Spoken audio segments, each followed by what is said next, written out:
Welcome, my maid. Even though she must know I'm here for a marriage introduction, this is the first thing she says.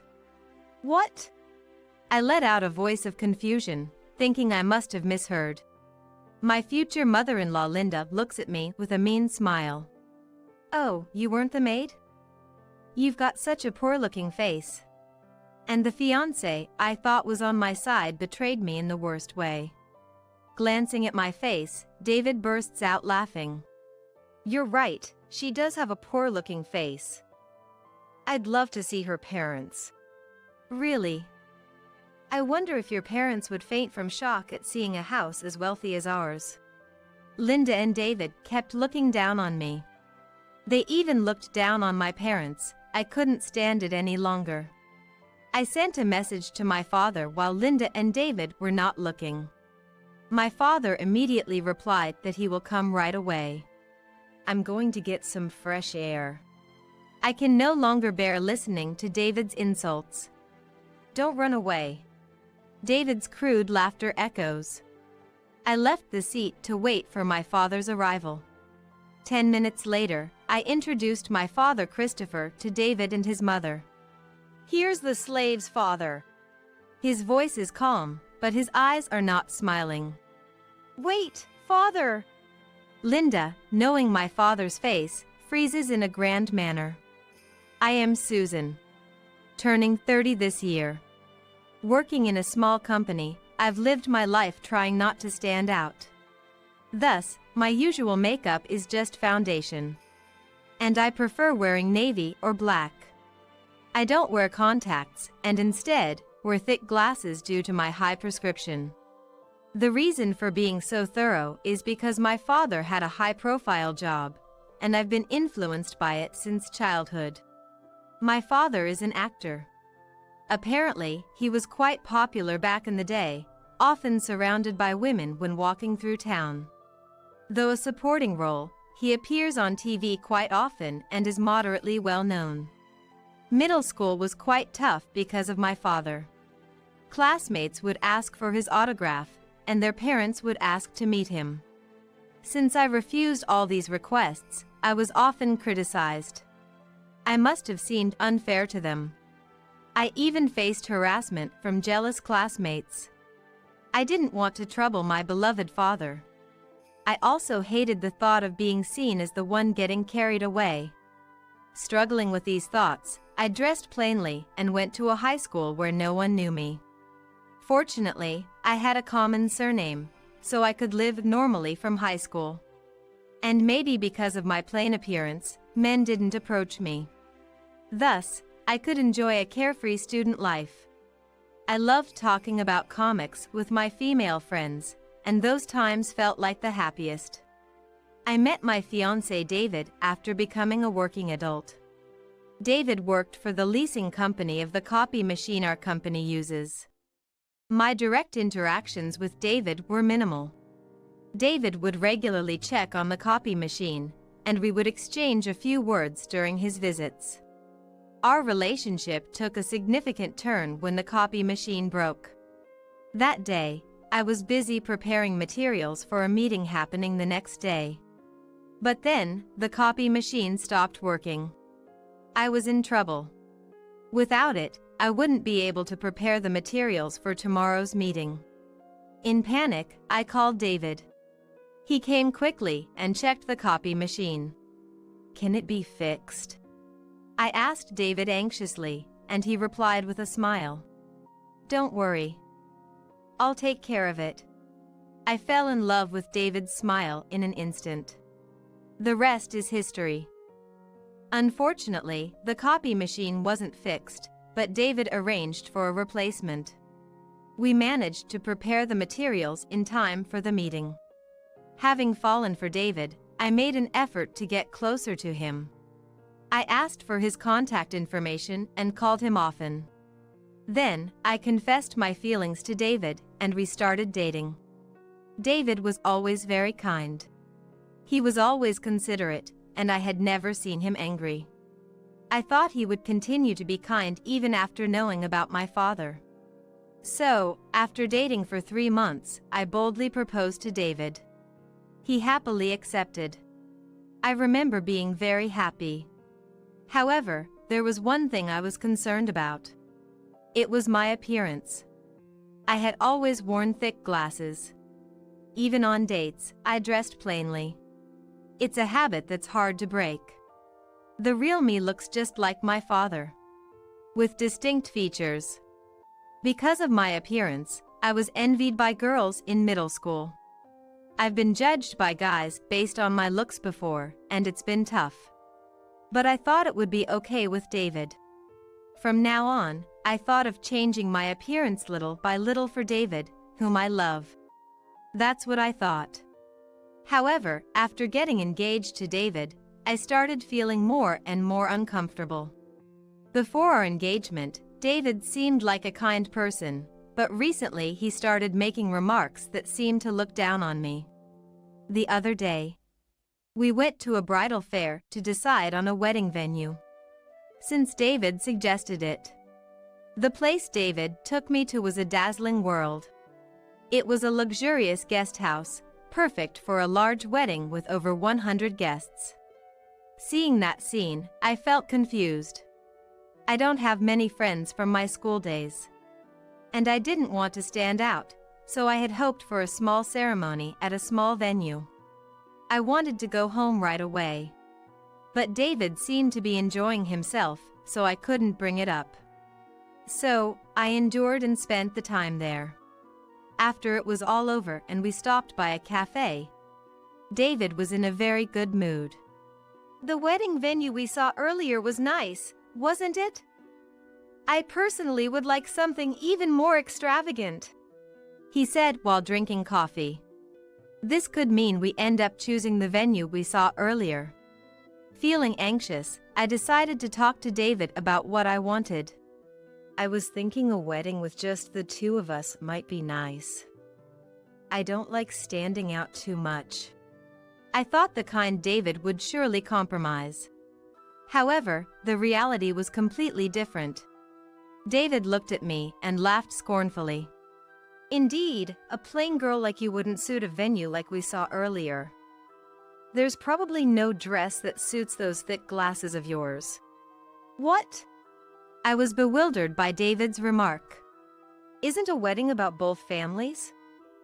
My family is wealthy, and not having a certain level of wedding would be embarrassing, he continued. I was speechless. The David who had always been kind was now looking down on me as if he was a different person. I was deeply shocked by David's attitude. And to the bewildered me, David made an even worse comment. You should just keep quiet and do as I say. A plain woman like you should be grateful to be getting married at all. Suddenly, David became serious, throwing harsh words at me. I was so baffled by his remark. I even felt scared by David's words. Then the next moment, David smiled and said, I'll decide everything for you, so you just need to do as I say. Okay. I didn't know how to respond and just smiled awkwardly. Maybe getting engaged to David was a mistake. But it's too late to act as if it never happened. I've already reported our engagement to both our parents and my company. And despite all this, I still loved David. Maybe he would return to the kind David I knew before our engagement. So, despite my confusion about David's change, I had no choice but to continue with the engagement. David continued to make comments that troubled me. With each one, my heart grew more wounded. But I couldn't bring myself to hate David. Even when I thought about breaking up, the kind David I knew flashed through my mind. I still love David after all. Despite my confusion about David's change, I continued our relationship. And then one day, something happened that confused me even more. It was the day David and I finalized our wedding venue. After visiting several venues, David decided on the luxurious guest house we first visited. With pride, David said, I guess a lavish ceremony really suits me. It's unfortunate for you, though. David laughed, hurting me.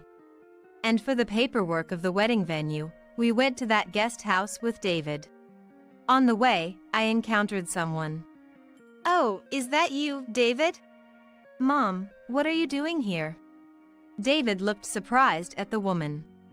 Then David introduced her to me. "Susan, this is my mom, Linda." "Mom, this is Susan. She's my fiancé.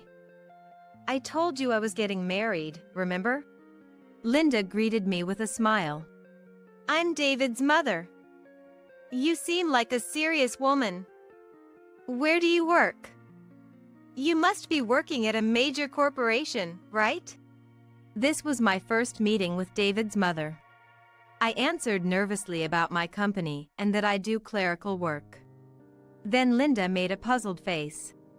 "I've never heard of that company." That's when David joined our conversation.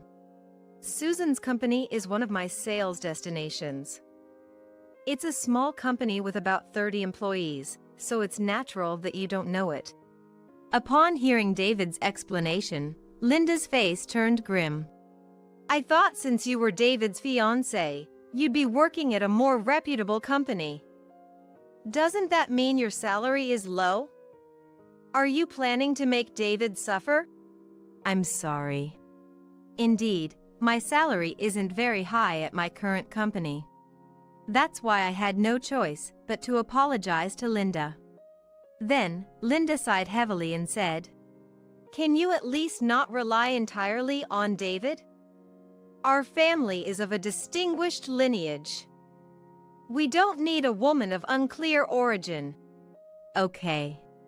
I responded to Linda's remark with confusion, but Linda became even more heated. "What about your parents? They work at reputable companies, right?" Linda glared at me with narrowed eyes. My father is." As I was about to answer Linda's question with confusion, my eyes drifted to her bag. Because I saw something familiar. Then I fell silent. Seeing me, David spoke up. "Come on, Mom, calm down. We're going to visit the house and make our marriage introduction soon." "All right, though I'm not really in a welcoming mood." Linda glared at me with a sour face. It seems my first impression on Linda was the worst. The path to marriage seemed too steep, and I secretly sighed. And then came the day of the marriage introduction. Wow. I couldn't help but mutter in front of David's family home. The scene before me far exceeded my expectations.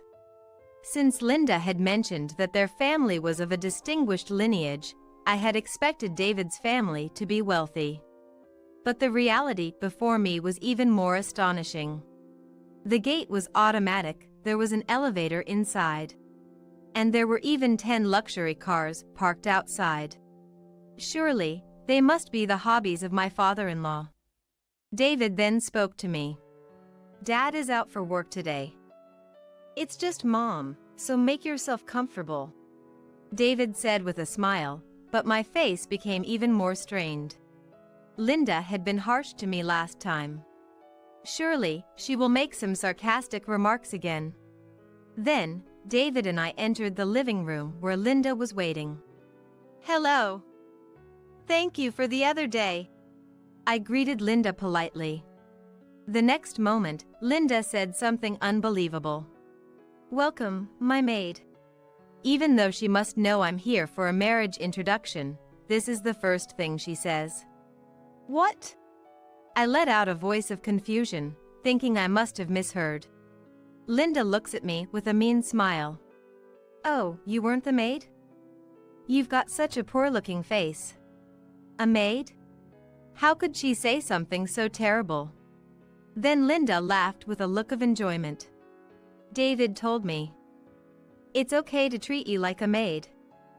It seems like David just wanted to marry someone who would do as he says. Too bad for you." "David, what do you mean?"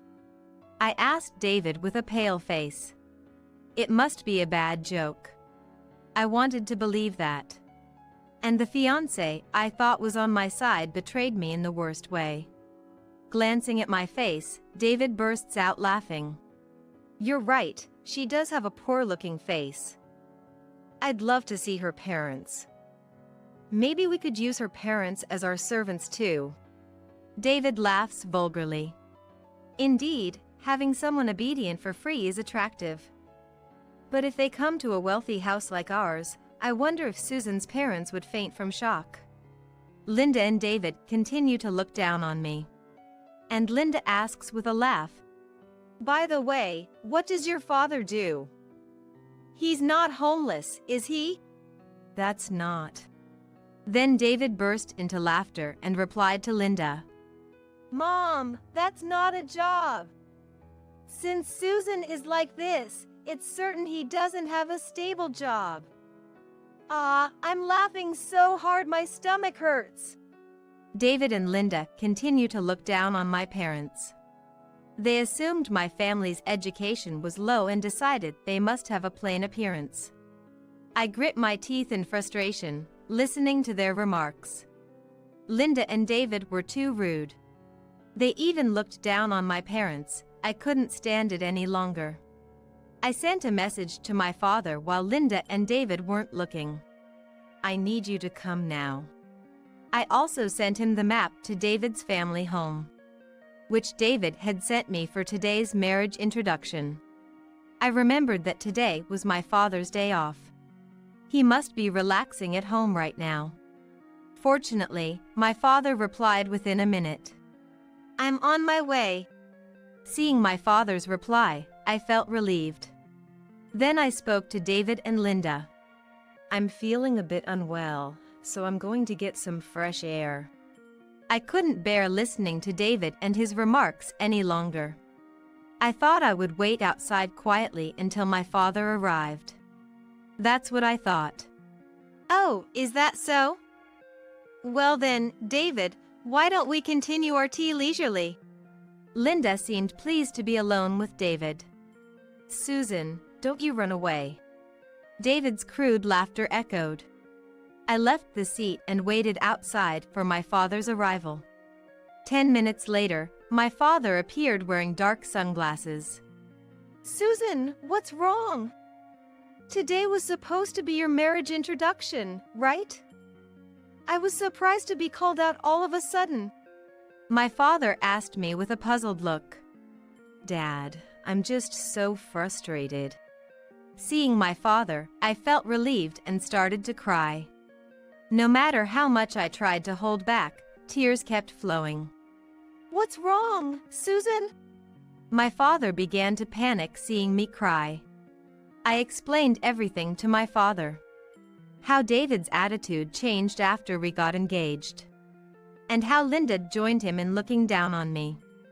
"I can't forgive them for looking down on you without knowing anything about you." I couldn't stop crying as I explained. My father listened to my story silently. But it seemed he was quietly angry. Then I told my father something about Linda. At that moment, my father laughed. He took off his sunglasses and handed them to me. "We're going in now. I'll make sure they regret hurting you." I made up my mind with my father's words. My love for David had faded. All that was left was hatred. "I've made my decision. We'll make David and his mom regret it." I did something, then put on my father's sunglasses. Then, together with my father, we entered David's family home. I stood in front of David and Linda, bringing my father with me. "Sorry to keep you waiting." Me, standing firm with my father. Seeing me wearing sunglasses. "Why are you suddenly wearing sunglasses?" Linda, who initially laughed seeing me, became stunned upon seeing the man beside me. I realized people freeze when they are too surprised. Surely, Linda must have thought she could say something terrible again when I returned. But unfortunately for her, I won't let things go her way. I'm planning to drag her through hell instead. Linda must already recognize who my father was. Then, my father spoke to Linda. "I'm the maid's father." His voice was calm, but his eyes were not smiling. His handsome face made him appear even more formidable. What? Linda, who likely recognized my father, was shocked. How could this be? Why is Christopher here? Is this some sort of surprise? Linda spoke with agitation, her cheeks turning a bit red. Her eyes sparkled like those of a young girl. David seemed clueless, standing there stunned. My father didn't answer Linda's question, but kept staring at David and Linda. Linda blushed under my father's gaze. It's embarrassing for a woman of her age. I looked at Linda coldly. Then David, regaining his composure, asked in confusion. Christopher? Mom, is he a friend of yours? David probably doesn't know about my father. I guess he's quite well known among Linda's generation. But younger people might not know unless they watch dramas on TV. Then Linda glared at David. David! How rude of you! This man is a famous actor and my first love. What? David looked incredulous. Then Linda turned towards my father, smiling and speaking to him. I'm a big fan of you, Christopher. See, look at this. Linda brought out her purse to show my father. It's a keychain that can only be bought by a fan club member. I've been a fan of you for over 20 years. Linda began to express her admiration as a longtime fan of my father.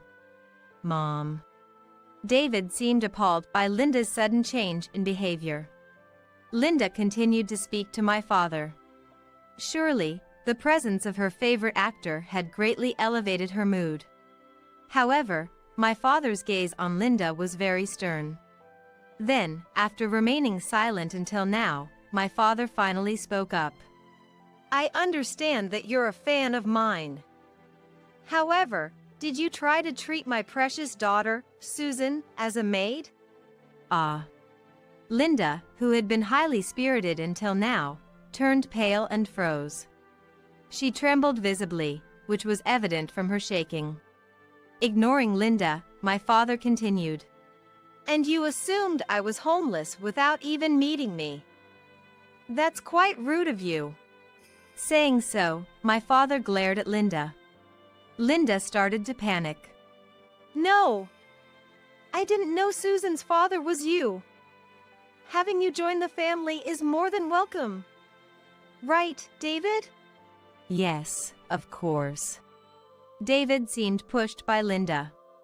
Then, Linda tried to justify herself to my father. I was dumbfounded listening to Linda. She had been looking down on me and my father until she saw him. And just like that, she changed her tone. It was nothing but distrust. If you look closely, Susan is a wonderful woman who resembles Christopher, and my earlier comments were just out of jealousy for fear of losing my son. If I had known about you, I would have behaved more politely. Linda desperately tried to make amends. My father looked at her as if she was bothersome. Watching their interaction, I thought, I can't let my father be troubled any further. This was my issue. I should be the one to speak up to Linda. So, I told Linda, I'm breaking off the engagement with David, so there's no way you'll become family with Dad. What? Susan, I'm sorry. This is my chance to become family with Christopher. Please reconsider. Linda tried to persuade me with a face that looked almost tearful. After all her terrible behavior towards me, even her tearful face couldn't be trusted. I looked at her coldly. Yet, Linda thought she could somehow convince me seeing me silent. She smiled at me. You want to marry David, don't you? I won't oppose to it anymore. It's okay. I'll do anything for you. Linda clung to me, desperate to become family with my father. Her willingness to do anything was the complete opposite of her initial stance. I felt contempt for Linda, who changed her opinions so frequently. I murmured softly, No, Thank you. What? What did you say? Linda tilted her head, as if she hadn't heard me. So, I shouted louder this time.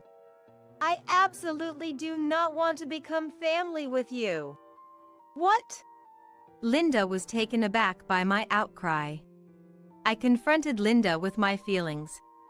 You made derogatory remarks the moment you heard about my job. And you spoke terribly about my father. I can never forgive that. I made my stance clear to Linda. But, seeing Linda turn to my father as if realizing persuading me was futile. She spoke to him with a smile. Susan says this, but Christopher, you want your daughter to be happy, right? Our family is wealthy, and surely your daughter will be happy with us. Indeed, some people might think happiness comes with money. But not me. Perhaps understanding my feelings, my father countered Linda's words. Susan values love over money. Besides, our family has money. I, being an actor, earn a decent amount. Linda was at a loss for words. It wasn't surprising. After all, my father is a famous actor who frequently appears in dramas and doesn't struggle with money. Given our family's wealth, there's no merit for me to marry just for money. Linda fell silent, likely unable to come up with a good counter-argument. Then, seeing Linda silent, my father continued. You say you're a fan of mine, but I despise someone who neglects my precious daughter. Could you please not call yourself a fan anymore? Saying that, my father glared at Linda. Then Linda burst into tears. If Christopher hates me, I won't be able to live. Linda sobbed uncontrollably. Until now silent, David began to speak. Seeing me silent, you've been making quite a remark, Susan. You'll regret it if you break off our engagement. No one will want someone like you. David laughed. Wait a minute, David. Linda, concerned about my father, tried to stop David. But David didn't stop. I chose a plain woman like you thinking you'd be obedient. I was planning to cheat on you with cute girls once we were married. So annoying that my plan's not going to work anymore. Hearing David talk about things I hadn't even asked, I calmly realized. There was never any love from David. He just wanted a convenient woman who would obey him. My love for David had long since faded. While I was thinking this, David kept making selfish statements. You! My father gritted his teeth, looking like he might grab David any moment. It seemed like my turn to fight back. Dad, wait! So, I stopped my father. I let out a smile while still wearing my sunglasses. What's up? David seemed a bit taken aback by my composed smile. Is this still plain? I took off the sunglasses I was wearing with a flourish. What? David froze, looking at my face. It was only natural. I had applied makeup after meeting my father and crying. Normally, I only wore foundation. But now, I had on eyeshadow, mascara, and eyeliner. I had done my makeup right after crying over meeting my father. Though it was just eye makeup, I think it significantly changed my appearance. Is that really you, Susan? David's face turned a bit red. He must have been mesmerized by my makeup-enhanced face. Yes, it's me. I've always downplayed my looks to avoid standing out, but I've decided to stop hiding myself. Until now, I stood out unwillingly because of my father. So, I had been modest to avoid attention. But being spoken ill of by David and Linda made me think it's okay to stand out a bit and show my true self. David, with a flushed face, said, If you had been like this from the beginning, I would have been nice to you. Even now, we can start over. Come on, let's get engaged again. and introduce me to some beautiful actresses through your father. Who would go on with the engagement now? And the audacity to ask for actress introductions. I made my stance clear to David. The engagement is over. I don't need someone like you anymore.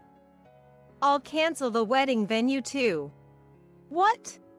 David was stunned. But I wasn't about to let him off that easily. I continued to corner David. Of course, you'll be bearing the cancellation fee for the wedding venue. That's only fair. Linda exclaimed in confusion. Wait a minute. It's too much to bear the entire cost. David, looking perplexed, was unable to retort. Then my father spoke up. Why not have David's father cover it? With all those luxury cars, it shouldn't be a problem, right? My father said this with a refreshing smile. Here, I played my trump card. If you're not satisfied, we can go to court. But remember, my father is a famous actor. News about this might provoke his extreme fans, who could retaliate. My father has many enthusiastic fans. A critic who once bad-mouthed my father as a poor actor faced severe consequences. Prank calls, letters with knives, the extent of the harassment was unimaginable. It was even covered in the news at one point. Linda, recalling that incident, turned pale. She frantically persuaded David. David, you must bear all the cancellation fees. We don't know what might happen. Seeing Linda's expression, David seemed to grasp the gravity of the situation. What? Are you kidding? David fell to his knees, a look of despair on his face. I don't need you in my life. Dad, let's go home. Ignoring the dejected David and Linda, I left the place with my father. The engagement with David was thus broken off for good. And David ended up being responsible for the entire cancellation fee of the wedding venue. It turns out, my father-in-law is the head of a company, and my father had once appeared in a commercial for that company. Because of this connection between my father and my father-in-law, my father informed him about David and Linda's actions. Naturally unaware of the situation, my father-in-law was furious. He confronted David and Linda harshly. He even pressured David to bear the full cost of the wedding venue cancellation. As a result, David was saddled with a hefty financial burden. The repercussions extended to Linda as well. She was faced with divorce initiated by my father-in-law. Their treatment of us was one thing, but that wasn't the only reason. Apparently, Linda had a habit of wasteful spending. She had spent a considerable amount on fan activities for my father. The source of this spending was my father-in-law's money. It seems my father-in-law had already lost patience with Linda. Moreover, my father revealed that Linda had sent him rather inappropriate love letters. I want to divorce and marry you, Christopher. My current husband is just a source of money. She had written such content in love letters to my father.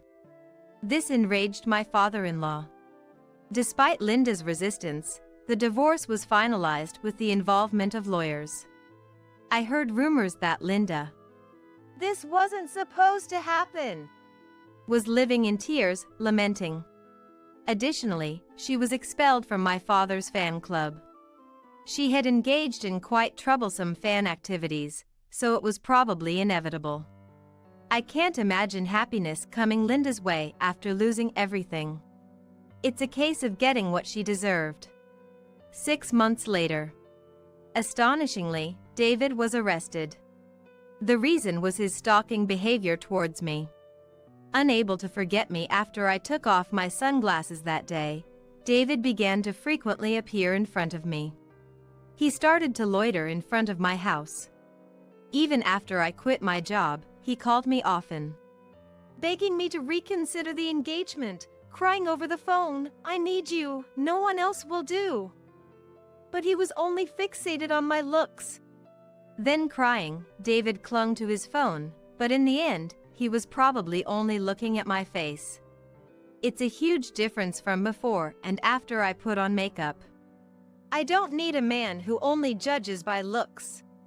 I politely refused and then blocked his calls. However, David's actions only escalated. I consulted the police several times.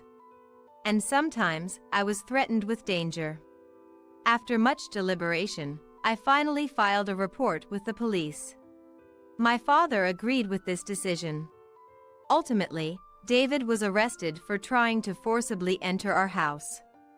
Following his arrest, it seems David was fired from his job. All that's left for David now is a significant amount of debt. Surely, he won't be able to lead a decent life anymore.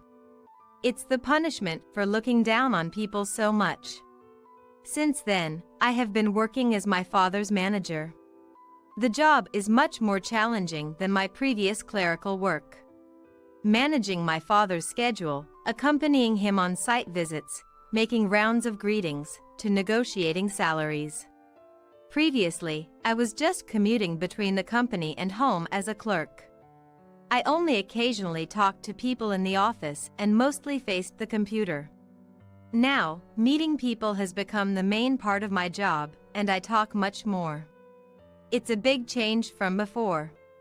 However, I now find it incredibly enjoyable. Being a manager is a glamorous job, but it's not just about that. I support my father behind the scenes so he can concentrate on his acting career. The work hours are irregular, and adaptability is required. Above all, it's a job that allows me to support my father closely. I want to repay him properly for all the worry I've caused. It's a job I've just started. There will surely be many challenges. But I want to face forward and do my best. Beside my beloved father, I continue to do my best today. I grew up surrounded by a gentle family and kind friends.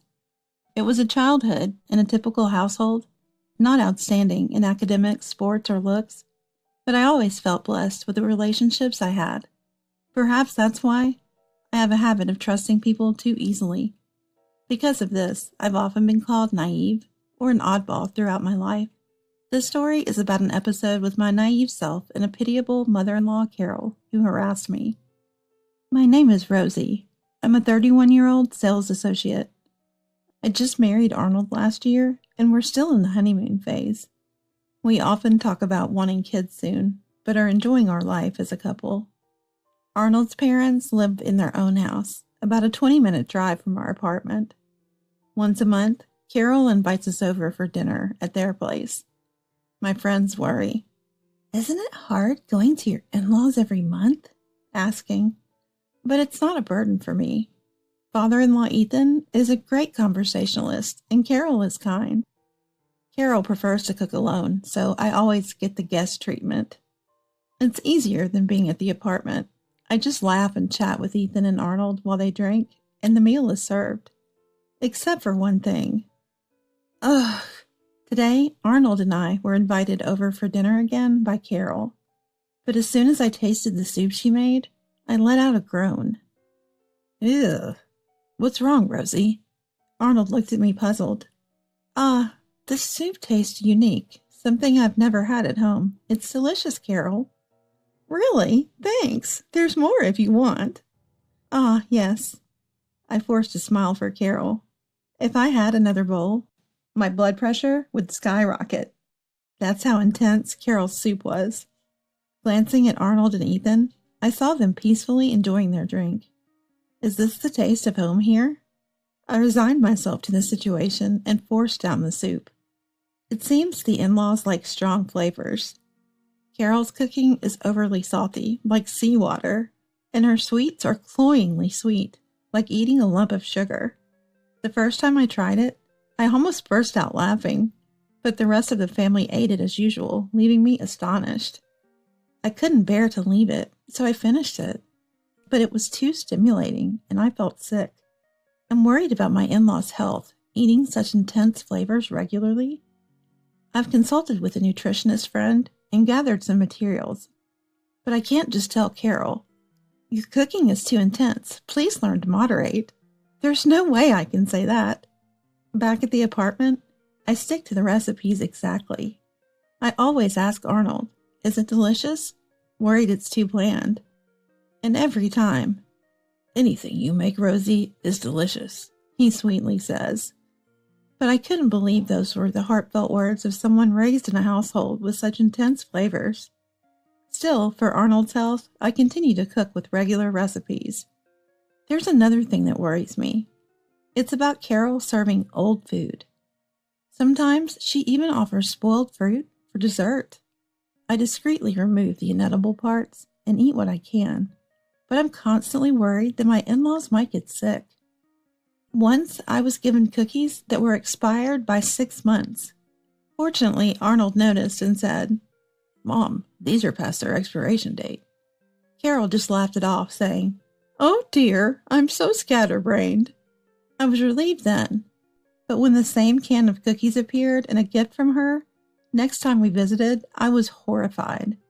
I've seen this before. When my grandmother developed dementia. What to do? Carol is still in her 50s, too young for such forgetfulness. The overly strong seasoning in the in-laws' cooking, the possibility that Carol might be developing dementia. I want to discuss these with Arnold, but worry about shocking him. Then a small miracle happened in our lives. I became pregnant. Am I really going to be a dad? A boy or a girl, I wonder? Arnold caresses my belly every day. When should we tell our parents? It's better to wait until the pregnancy is stable. I think so. We've only just confirmed the heartbeat, but I'd like their help if something happens. So maybe after the 3-month checkup? Yeah, let's observe a bit longer. Oh, I can't wait to tell everyone. Mom will probably cry when she finds out about her first grandchild, right? Probably. Imagining Carol tearfully congratulating us warms my heart. Carol, caught up in the joy of the long-awaited pregnancy, I forgot about various things. Next weekend at the in-laws' dinner table, I realized the serious issue. Eating Carol's overly seasoned cooking might harm the baby. Books I read during pregnancy warn that high blood pressure and diabetes can affect pregnancy and childbirth. Even if I can handle expired food, it might harm my baby. The thought terrified me, and I could hardly eat. Rosie, you're not eating much.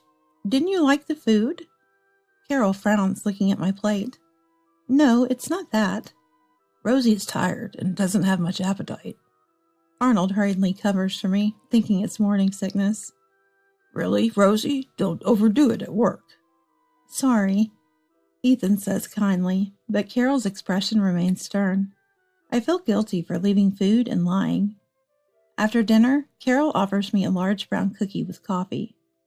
Have something sweet at least. It'll surely refresh your tired body. Thank you. What a kind person. I intended to at least eat the cookie, but lately sweets make me nauseous. Arnold's light brown cookie was bite-sized. Making sure Carol in the kitchen can't hear, I whisper to Arnold.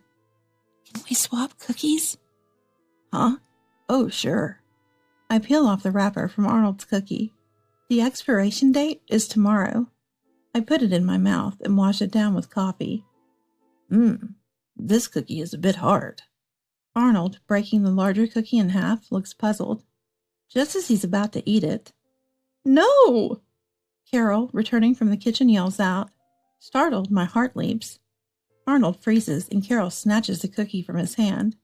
Why does Arnold have this cookie? I gave it to Rosie. It's fine. I'm eating it. It's not fine. It expired. What? Ah! A stunned silence follows Carol's outburst. Confused, I blurt out. That cookie was expired? I didn't notice any date on it. But my words hardly helped the situation. Rather, it only confirmed there was malice in Carol's actions. So, Mom, you were trying to make Rosie eat something expired without telling her? Arnold asked Carol, emotionlessly. When Arnold is quietly angry, it's even more frightening. Carol seemed to understand this and was frantically trying to cover it up. It's not like that. The expiration date passed, but it was a big, tasty thing that I wanted Rosie to eat. Then why did you freak out when I was about to eat it? You knew it was bad and still passed it to Rosie, right? Well, even I, usually oblivious, finally realized. Realizing it, I felt a chill run down my spine. So you mean to say, Carol, that you've been intentionally giving me old things and expired sweets? What? What do you mean, Carol? Ethan glared at her with an intense look. It wasn't on purpose, just some old stuff left over.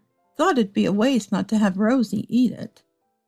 That's exactly what doing it on purpose means. There's no good reason to feed someone something too old for you to eat. But she's a wife, right? It's natural for a wife to eat old stuff. You're a wife too, but you've never been treated like that. Well, yes, but... Carol, panicking, slammed the table. Watching her, I felt my heart growing cold. The Carol I loved was nowhere to be seen. I was utterly disappointed, thinking it was all an illusion.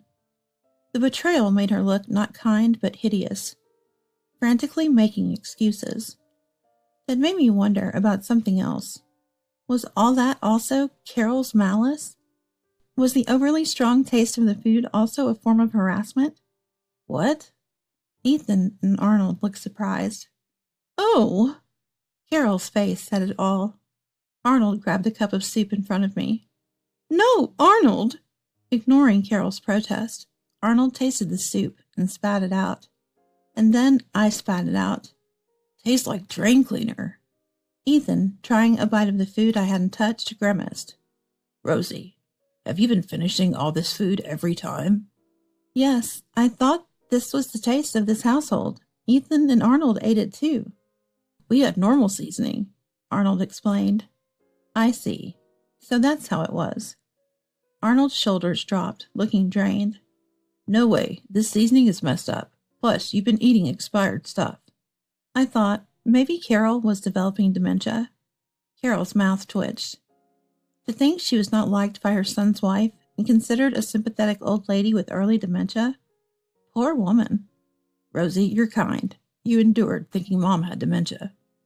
Arnold praised me with a gentle voice. In contrast, Mom? Exactly. Can't believe Carol would torment Rosie, who believed in her so much. Ethan and Arnold sighed. I never thought Carol was like that. I consulted with everyone, worried about her taste buds and health, thinking she might have early dementia at her age. Consulted with who? Carol's face went pale.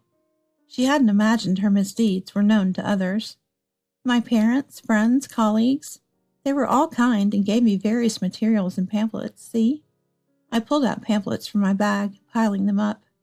My effort of carrying these around, intending to consult Ethan or Arnold, came to use in an unexpected way. Amazing. You were really worried about her. The men were spreading out the pamphlets, seemingly moved. Of course, Carol was furious. What a terrible wife. I'm not sick, you know. The terrible one is you, Mom. Unlike Rosie, who has a pure heart and was genuinely worried, right? Shut up, shut up. I never liked this wife from the start. It finally opened again. Carol finally snapped, pointing at me with a furious glare. My precious Arnold, taken by such a foolish woman. And she didn't even notice the harassment. She must be out of her mind.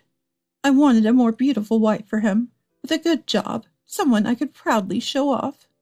You're foolish to say such things about such a good daughter-in-law, Ethan retorted. Ethan, you're being deceived by this woman. What? A heated argument erupted between my in-laws right before me. I really was hated by Carol. Knowing it is one thing, but being verbally abused by someone you believed in still hurts. Feeling down, Arnold muttered beside me. Mom, why didn't you tell me this before we got married? Then I could have. Arnold? Carol looked at him with expectation. Right? Surely you're on my side, her eyes seemed to say. If I had known, I would have cut ties with Mom. Arnold! Ignoring Carol's despair, Arnold bowed to me. Rosie, I'm sorry. I didn't know and made you suffer. Arnold, I'm sorry too. I never realized Carol was just naturally mean. Mean? Carol's eyes twitched. She probably never expected to be called that by me, someone she looked down on. I married Rosie because she's so pure. Don't worry, we won't come here again. Wait, Arnold, you can't do this. The one who can't do this is you, Mom. Our child will never meet you. Child? No way. Carol's eyes shifted to my belly. Clever as always, Carol. But if she had realized my lack of appetite sooner, things might have been different. Too busy with her harassment. Let's go, Rosie. Yeah. Taking the hand Arnold offered, I slowly stood up. Wait, I'm sorry, Arnold. It was just a little whim. Carol, desperately clinging, was coldly dismissed by Arnold. You should be apologizing to someone. Carol glanced at me, her eyes filling with loathing. I had no desire for her apology, so I spoke first. Carol, you betrayed me. I can never trust you again. I won't let my precious child meet someone like that. Goodbye. No, no! Carol collapsed with a cry of agony.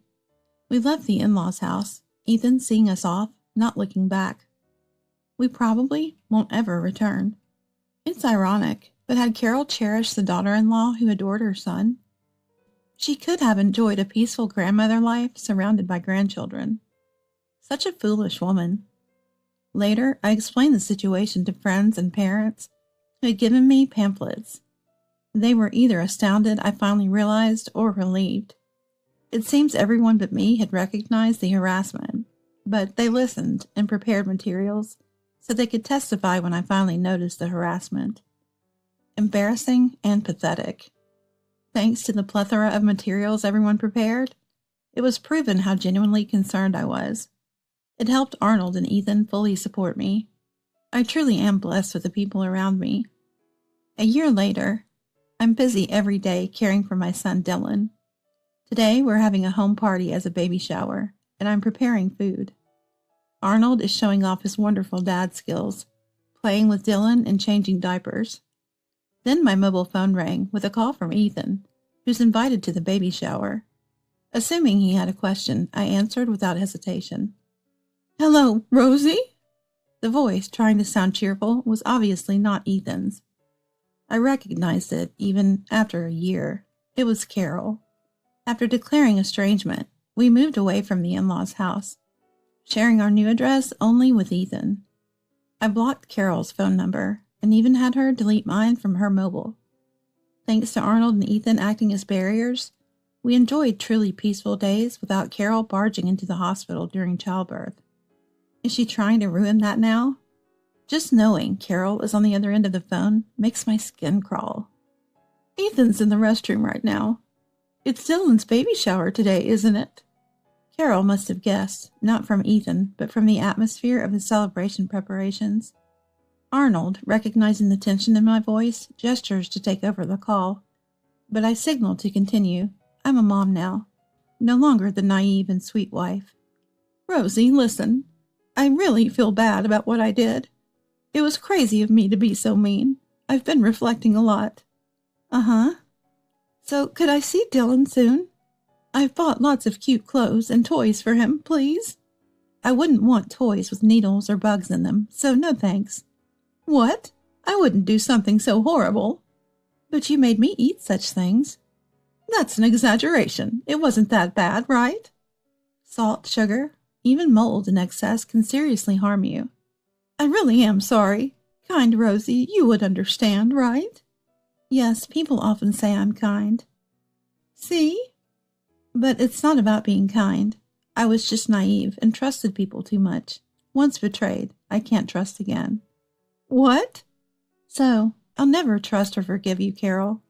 I'll never let my precious Dylan meet you. Wait, Rosie. Hey, what are you doing? Ethan. From the other end, I hear Ethan's angry voice and Carol scream. I quietly press the end call button. Mom's sorry, but you've become strong, Rosie. Arnold sighs in relief, resting his hand on my shoulder.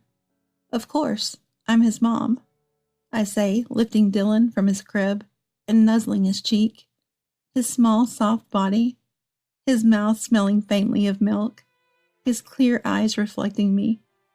Just his presence overflows me with maternal love. I can do anything to protect him. The naive wife is a thing of the past. Something smells good. Maybe the chicken in the oven is almost done. Can't wait. Ah! Dylan, oblivious to everything, happily responds, and we both smile. Being unaware of people's malice was easy and happy. But that was because others protected me. Now it's my turn to protect my family. Determined to become even stronger, I hope for these peaceful days to continue forever.